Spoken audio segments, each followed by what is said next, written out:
नहीं आया है। समय के ऊपर तो थोड़ा सा असर तो दिख रहा है।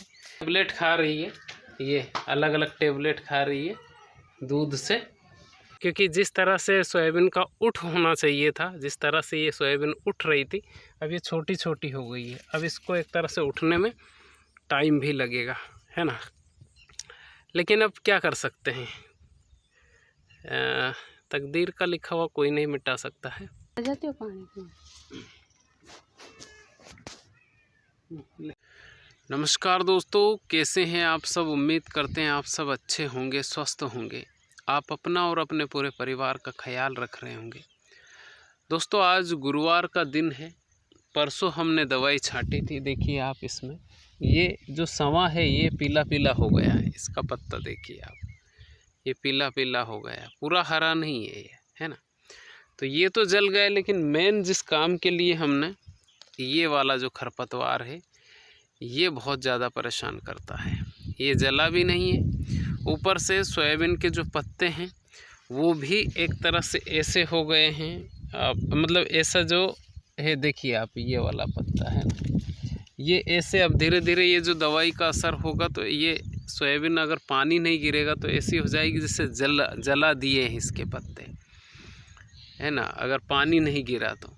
क्योंकि 3 दिन तो हो गए, आज तीसरा दिन है और तीसरे दिन में भी पानी नहीं आया है। समय के ऊपर तो थोड़ा सा असर तो दिख रहा है, लेकिन अगर पानी नहीं आएगा तो सोयाबीन को नुकसान है। ऊपर से जो दवाई लेके आए हैं वो दवाई भी वेस्ट ही जाएगी, मतलब कोई फ़ायदा नहीं होगा उस दवाई का। सोयाबीन को नुकसान कर लिया है, मतलब डबल नुकसान हो जाएगा इसमें।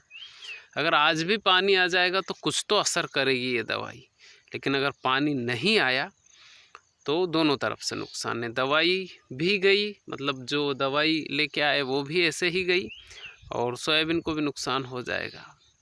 तो ये मेरी ही हालत नहीं है। जो भी खेती बाड़ी लोग करते हैं, चाहे उनके पास में कितनी भी ज़मीन हो, चाहे 1 बीघा 2 बीघा, या बहुत सारे लोगों के पास तो 100 बीघा होती है, तो जो 100 बीघा होती है उनको उतना ज़्यादा नुकसान नहीं। लेकिन घबराते कौन है, जिनके पास बहुत कम होती है, क्योंकि इधर तो उसके भरोसे बैठे रहते हैं और पानी भी नहीं आता है तो और बड़ा नुकसान हो जाता है ना। तो आज गुरुवार का दिन है दोस्तों। आज मैं आंसू को लेके जाऊंगा। उसका कान ठीक ही नहीं हो पा रहा है, बह रहा है, तो उसको एक जगह है पालड़ा आगर के पास, वहाँ पे मैं लेके जा रहा हूँ आज उसको, क्योंकि वो स्कूल जाती है। आसपास के बच्चे भी एक तरह से ऐसे करते हैं, क्योंकि वो कान ना बदबू भी मारता है ना। तो उसको लेके जा रहा हूँ, दूर बहुत ज़्यादा है, तो जाते हैं, है ना। आप खुश रहिए, अपना ख्याल रखिए। हमारे हालात तो ऐसे ही हैं। अब देखते हैं परमपिता परमेश्वर गुरुदेव क्या बनाते हैं, है ना। तो ये तो भगवान के हाथ में है, लेकिन मेरे गुरुदेव भी काफ़ी ज़्यादा चिंतित रहते हैं इन सब चीज़ों से, है ना। तो अब ये तो ईश्वर ही जाने कि क्या हो सकता है ना। तो खुश रहिए, बहुत बहुत धन्यवाद आपका। आंसू टेबलेट खा रही है, ये अलग अलग टेबलेट खा रही है दूध से, क्योंकि इसको ट्रीटमेंट के लिए मैं लेके गया था। जो कान है काफ़ी ज़्यादा परेशान कर रहा था, तो बहुत सारी गोलियां दी। 1 महीने का पूरा डोज दिया है डॉक्टर ने।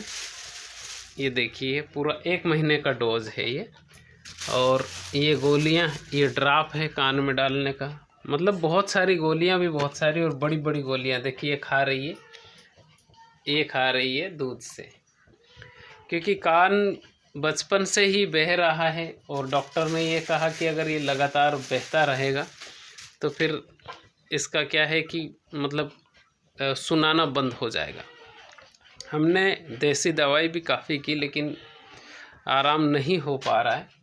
तो फिर मैं इसको डॉक्टर के पास लेके गया था, और टेबलेट बहुत सारी दी है और ये रुई कान में डालने के लिए। पानी नहीं लगना चाहिए। 6 महीने के परहेज़ बताए हैं।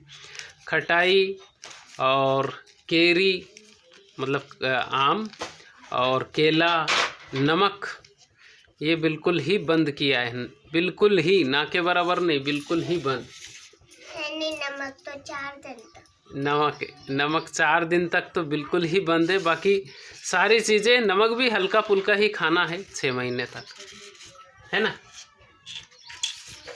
है ना। और रात में बारिश बहुत हुई है, बहुत तो नहीं कह सकते कि खाल नाले एक हो गए, नदी नाले, ऐसा नहीं हुआ, लेकिन हाँ अच्छी बारिश हुई है रात में। और ये खुशखबरी है किसानों के लिए। लेकिन हमें मतलब दवाई छांटी तो 4 दिन से ज़्यादा हो गए हैं, तो 4 दिनों के बाद पानी मिला। तो अब देखते हैं दवाई काम करती है या नहीं करती है, क्योंकि दवाई छांटी उसके बाद से लगातार कड़क धूप निकली और कल रात में बारिश हुई तेज़। तो अब देखते हैं कितना असर होता है ना आंसू। और ये आंसू जा रही है आज स्कूल।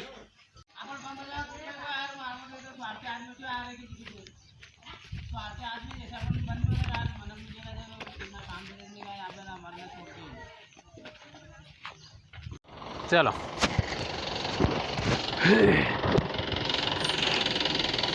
नमस्कार भैया। दोस्तों रात में पानी बहुत गिरा और उसके बाद में 2 दिनों के बाद फिर से खेत में आया हूँ। तो अब देखिए कि तोर पूरी तरह से झटका गई है। ये देखिए, ये वाला जो चांस है, ये वाला और ये वाला, यानी कि ये झटका गया। आप देख रहे होंगे कि ये जो चारा है, ठीक है, ये जल गया है, मतलब ये जल जाएगा, है ना। लेकिन जो मेन चारा है उस पर असर नहीं हुआ है। ये वाला जिसको हम जलाना चाह रहे थे, जलाना तो इसको भी चाह रहे थे, लेकिन पानी गिरा नहीं, तो जो सोयाबीन है उसको एक तरह से झटका लगा है, झटका बोल सकते हैं आप, कि वो एक तरह से रुक गई है। जिसका डर था वही हुआ। फिर भी ठीक रहा कि 3-4 दिनों के बाद में पानी आ गया ये वाला। तो ये पानी आने से ये पूरा गीला है मिट्टी, रात में पानी अच्छा से गिरा, लेकिन नुकसान तो हो गया है। क्योंकि जिस तरह से सोयाबीन का उठ होना चाहिए था, जिस तरह से ये सोयाबीन उठ रही थी, अब ये छोटी छोटी हो गई है। अब इसको एक तरह से उठने में टाइम भी लगेगा, है ना। लेकिन अब क्या कर सकते हैं, तकदीर का लिखा हुआ कोई नहीं मिटा सकता है, क्योंकि जो होना होता है वो तो होता ही है। क्योंकि ये सोयाबीन आप देख रहे हैं, ये झटका गई है, मतलब देखिए ये एक तरह से कुचड़ी हो गई है। और इसके बाद में ये हमारी मेड़ है, ये हमारे पड़ोसी हैं। आप देखिए इनका सोयाबीन बिल्कुल शानदार है, बिल्कुल ब्लैक भी है, खेत भी ब्लैक है। इनके खेत में उतना खरपतवार भी नहीं है, लेकिन मैंने दवाई का छिड़काव भी कर दिया, लेकिन फिर भी नुकसान भोगना पड़ेगा ही सही, क्योंकि वो रुक गया है एक तरह से। क्योंकि झटका लगने का मतलब ये होता है कि व्यक्ति ना जैसे चलते चलते रुक जाता है या बीमार हो जाता है, फिर उसको उठने में टाइम लगता है, ऐसा हो गया है। लेकिन देखते हैं परमपिता परमेश्वर क्या बनाता है। धूप खिली है, पिछले 3 दिनों से लगातार कड़क धूप निकल रही थी, रात में बारिश हुई और अभी भी धूप है ना। तो यही है जीवन की जो मरम्मत है वो चल रही है। और मैं शर्ट भी पहन के नहीं आया, मैं सोचा देख के आता हूँ क्या होता है, लेकिन वही हुआ जिसका डर था, है ना। और इसमें अब डबल छिड़काव भी नहीं कर सकते, क्योंकि डबल अगर छिड़काव करेंगे तो ये पूरी बैठ जाएगी, तो जो बीज निकलने वाला होगा वो भी नहीं निकल पाएगा, है ना। तो खुश रहिए, बहुत बहुत धन्यवाद आपका। सड़ जाती हो पानी में। दोस्तों ये जो पपीता है ये यहीं पे एक लगी हुई थी, ये घर है यहाँ पे, तो घर के बाजू में ये 3-4 जो पेड़ है यहाँ पे लगाए नहीं थे। क्या हुआ कि ये फेंक दिए थे, तो वो पत्थर में ही हो गए। हमने जो लगाए थे वो तो मतलब वो पौधा ही नहीं बन पाया, लेकिन ये बन गया और इसमें एक पपीता भी लगी भी है ना। लेकिन ये जिसने फेंका था वो भानव ने फेंका था ये, लेकिन अब भानव यहाँ पे है नहीं, वो हॉस्टल में है। तो अब क्या करें, ये अब पक गई है तो इसी को आंसू आ जाएगी तब हम इसको खाएंगे, है ना। और मैं इसको बांध देता हूँ। अभी और भी लग रही है लेकिन छोटी छोटी है, अभी बड़ी नहीं है। और पेड़ भी 3-4 है, लेकिन क्या है कि इसका ध्यान रखना पड़ता है, नहीं तो ये आसपास के जो बच्चे हैं ये तोड़ के लेके चले जाते हैं, तो इसलिए डर भी रहता है ना। चलो।